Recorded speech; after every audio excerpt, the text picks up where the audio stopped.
What is an exclusion? Well, I touched on that briefly. An exclusion is a peril that's not covered under the policy, right? So if there's no coverage for that peril, there's no coverage. That's the end of the story. Now, something to keep in mind here, and this is important. So what are some of the common perils? Well, what are the common excluded perils under the policy? So you're dealing with the HO-3 policy. Usually what you're going to have, the big three are going to be flood, earthquake, and war. So let me talk a little bit about each. Now, I want to talk a minute about flood because this is important, okay? Now, I've seen this from experience, personally, professionally. What happens, you have an all-peril policy, Most people, sophisticated or unsophisticated, lawyers or not, are going to think all peril, is going to cover all perils. So if the home is flooded, it's going to cover flood. That's not the case, right? And I've done my best to try to educate the public on that. It's simply not going to be covered. If you want flood insurance, you have to purchase it through the federal government. Basically, it has to be backed by FEMA. Now, sometimes FEMA will issue these policies through like Farmers or Allstate or something like that, so you can buy the policies from them.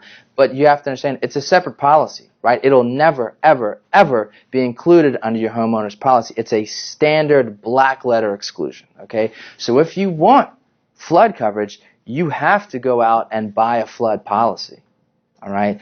So that's really important to keep in mind. Now, secondly, earthquake. Okay, so California, that's a big deal, right? And frankly, that's on my to-do list to go shop around for earthquake insurance for our own home, because I know it's not covered under a homeowner's policy, right? That's another very common, a common exclusion under the policy. Now, I don't think you have to go buy a separate policy. I think a lot of times you can buy a rider, which we'll get to in a minute. A rider is also known as an endorsement, which will afford you coverage for an earthquake under a policy, but very standard, it's excluded, there's not going to be any coverage, okay? So, lastly, war. All right, so, look, we live in a place, thankfully, we don't have to worry about war and things like that, but you never know, all right? So let's say some civil war breaks out, okay? If that happens and there's damage to your home, well, guess what? Not only do you have to worry about the war going on,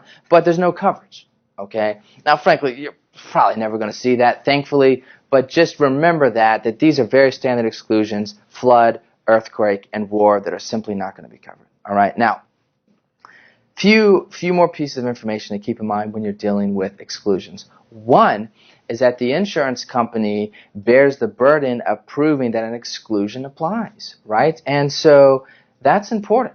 So, because I've seen a lot of times insurance companies will come in and say, oh, well, this is a covered peril. We'll talk about this more when we get to disputes in a minute, but this is a covered peril, and, therefore there's not any coverage.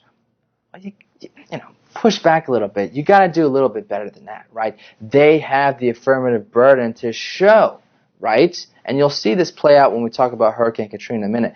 They have the affirmative burden to show that a covered peril, or that a peril was one that was excluded under the policy, right? So you really have to keep that. You have to keep that in mind, because that could be a do or die moment in litigation.